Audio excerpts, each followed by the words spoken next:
It is Larry and Guru till 3 p.m. And right now we got a big boy. Should be in the Hall of Fame. You can hear him tonight on the Football Hour with Sean Salisbury. They do a great job. But, Lo, I was telling Larry, man, I watched football all Saturday. I watched it all Sunday.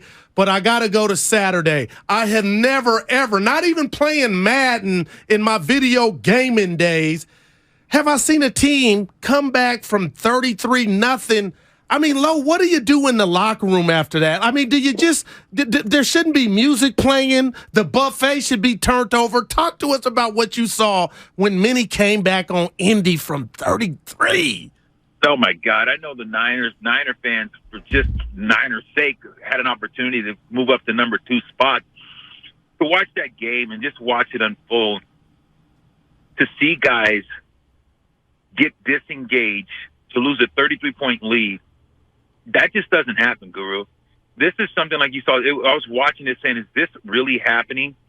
And just to watch those guys go from giants to just shrinking right in front of their eyes and let Minnesota come back in that game, that's unheard of. It's as a coach, as an organization, as players, congratulations, because you made history, and it wasn't for a good thing. Yeah. Matt Ryan is just taking a major backslide as a player. I mean, his stats, if you look at his quarterback stats, they look all right. But we all know third down's the quarterback down. They converted 6 of 19 on third down. I mean, if you can't stay on the field on third down, you can't win games. I don't know who to blame. If you blame Matt Ryan, if you blame the defense, if you blame Jeff Saturday. But, yeah, I mean, come on, man. Minnesota was dead. Absolutely dead. They were dead in the water. It was like it just get me like almost wanted to disconnect. You almost just say this is over. Minnesota, how could you come out this flat with you being in a position, controlling your destiny, challenging still for the number 1 spot? Minnesota, how could you come out here and play against the Colts and play this awful, god awful? You're like, Minnesota, what's going on with you? And so yeah, you blame that. Just both teams. It was a tale of two halves. But think of Minnesota gets mounted or routed, or think of Minnesota lose that game. Tell me, how would you feel if you were a Viking on that team playing against the Indianapolis team that's already packed it up for the season? Wow, Lo, it's incredible. And I'm going to say this. You work with me. We're brothers. You know me. I react to new information. I told Larry, you know what? I don't know it all, but I'm knowing the NFL's like the BCS now. 1 week's like a month. And everybody's been whistling Sweet Dixie about the Eagles. I get it. Did they have the greatest game against Chicago yesterday? Nope. But, Lo, to me, it's about coaching. I'm watching Dallas not make the other team burn their timeouts. I'm watching the Niners. If people forgot, and I've been hard on Kyle, they've been to a Super Bowl, Lo. They got up off the mat last year and went to the NFC Championship game. Coaching matters. They got a smart coach, and it's translating on the field. I just believe it's going to be the Eagles and the Niners, and obviously the Niners and Eagles in the NFC Championship game. Anything can happen. Guys can get hurt. But do you think I'm off my rocker for that assessment? No, I don't. And you know what? I think that people are just like, it's hard for me, and Larry, you know that, for me just to look at this, looking at Brock Purdy and just like saying, look at us. Look at everyone. We're just like, here's a rookie. Here's a guy that's only played in some college games, had a great preseason, looks great at practice, and played only 1 game, started 2 games in the National Football League. That meant something. You played against the Tampa Bay team that looks like they're done. You played against the team in Seattle that still was fighting for the playoff hope. And here's a young guy that's getting raving reviews.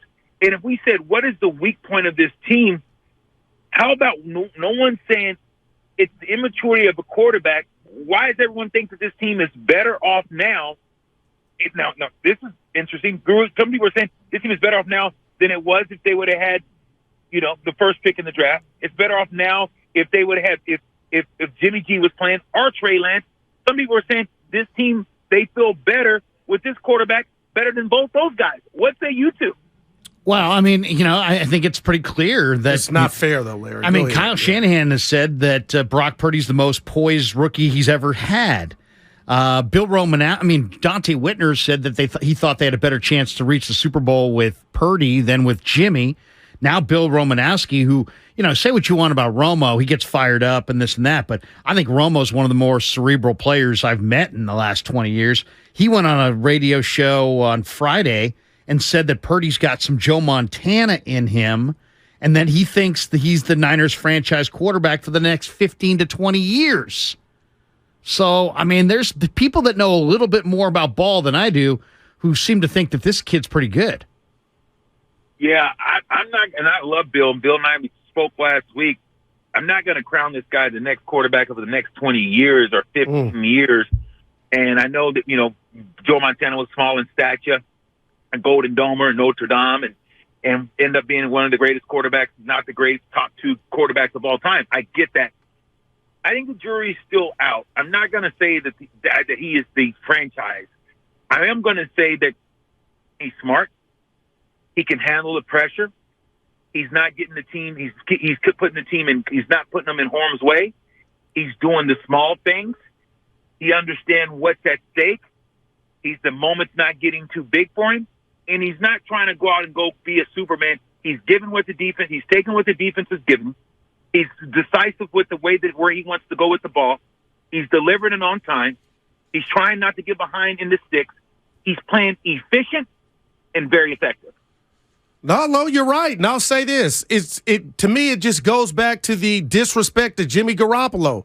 How the hell do you take a team to the Super Bowl, get a lead with 5 minutes left in the Super Bowl, and then take them back to the NFC Championship last year, and now, as brilliant as Brock Purdy has been, it's just shocking to me that he's getting all the kudos. I'm not hating, but this is me doubling back, because when you talk about Kyle Shanahan, and Larry, you can attest to this, I've been overly critical on his situational play calling. I've called him a genius. I gave him all that, but then I was disappointed because I'm like, hey, when it's lemon booty time and it's time to make a play, you go away from what got you the lead. But that doesn't take away from how great he is. And I say all that to say, Lo, is what he's doing with Brock Purdy could be his best moment as a coach if he can get him to the NFC Championship or, lo and behold, the Super Bowl.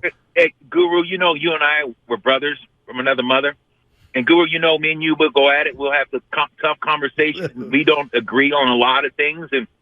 And you and I agree to disagree. And it's a part of life, and it's a part of radio.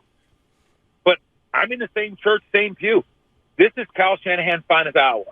Because what he's doing with this quarterback, and the way he's understanding with this quarterback, you never seen him do the double screen with Jimmy. Certain things that he does athletically, he can move. You've never seen him necessarily boot consistency with Jimmy. Because he understands this guy can get out, make a guy miss. He's athletic enough to boot and not go down. If someone can flash, he can make them miss, and he's quick enough to get out of the way. So you're absolutely right. This is Kyle Shanahan's finest hour, and it is. If you said flat-out disrespect when everyone said, oh, my God, it's like Kyle Shanahan, if you give him an athletic quarterback and a guy with some athletic and ability and some smarts, and he plays in that system, he's going to have success. Don't forget, the Washington football team used to be the Redskins. Think about what Kyle Shanahan did with RG3. Think about RG3 finest hours because of the fact Kyle Shanahan said, you're going to read 1, 2, 3, get the ball out of your hands quick. This is what you're going to do. This is how you're going to light it up. And RG3 was magnificent because Kyle Shanahan's offense, because he had athletic ability, he could get rid of the ball. People were wanting to crown him king. And I agree with you, Guru. This system, if you have an athletic quarterback, this system, if the guy's smart enough, it's the system. And yes, Kyle Shanahan does not get enough credit. And yes, there's times that he's done stuff with a 24-point lead when he was in Atlanta. Should have won that game in the Super Bowl. So he gets back. He gets criticized for that. Times when he was with the Niners in the Super Bowl, went away from the run. Should have won that. And that boy wonders sometimes outthinking himself when it's an easy what obvious you should do, but at times he wants to go out for the knockout blow, and it comes out and knocks himself out. I mean, right now, Purdy can distribute the ball. He can be accurate, and they've got a killer defense. They've gone 7 straight games holding their opponent to 17 or fewer. I mean, you think that's impressive, and then when you look at it historically, it hasn't happened since '84. I mean, you got to go back, 35 years or more the last time we've seen a defense hold teams down this consistently. I mean, it sounds crazy to think the 49ers could win a Super Bowl with a third-string quarterback, but you know what, Lo? I mean, this guy throws strikes, the ball comes out on time, and the moment isn't too big, as we've all kind of said and repeated. But, I mean, the accuracy is really, really impressive, and the resilience and kind of his experience. He doesn't look – this is easily the most comfortable I think I've ever seen a rookie quarterback look in the NFL. I totally understand what you're saying, Larry. And just his poise and his fortitude. And you think about competency, credibility, character, he has the three. And he's very competent. Character, you look at the guy, and, can he think? Can he critical think? Does he have those things just as a person? And the answer is yes. And when I look at football, Larry, you've been in the scouting, you understand that, and Guru, you've seen great athletes. For me, it's about alignment, it's assignment, and it's technique. You can have a guy with great technique, but if he doesn't know his assignment and he's supposed to play inside shade because he knows he's got the safety help over the top and he's playing outside shade, that means that's bad technique. That's bad because he didn't know his assignment. You can have great technique and don't have the right alignment. Outside, you line up at the Z position because you don't have the alignment. You take it inside the numbers as opposed to be outside the numbers. These are small things, and that's what this kid, to me, he has. He understands the alignment. He understands what's his assignment, and you think about his technique and what he's doing, how he's delivering the ball, the release, understanding taking what the defense gives him.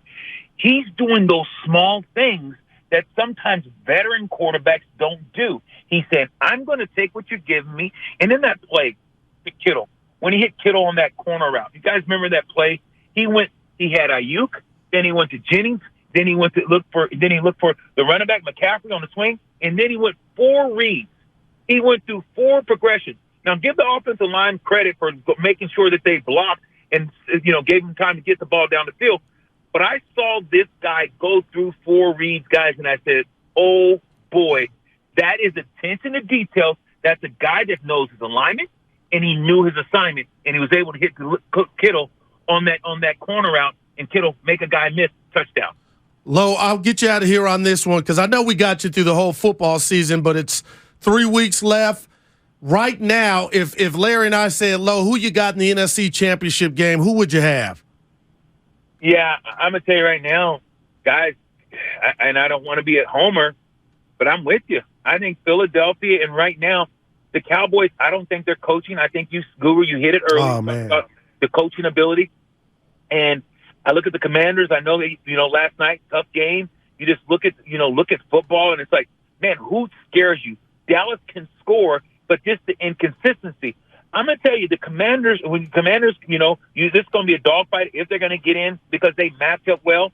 But I'm going to tell you, when you look at Philadelphia and the Niners, to me, and they're separated and they can meet in the divisional championship, I think that may happen because of the fact styles make fights and they match up very, very well. And you have to look at Philadelphia, guys, because this Jalen Hurts kid, he can play. Yesterday, Krug, I don't know if you saw that play, but they came after him. They were playing cover. I think it was like 3rd down and 20 on the 35.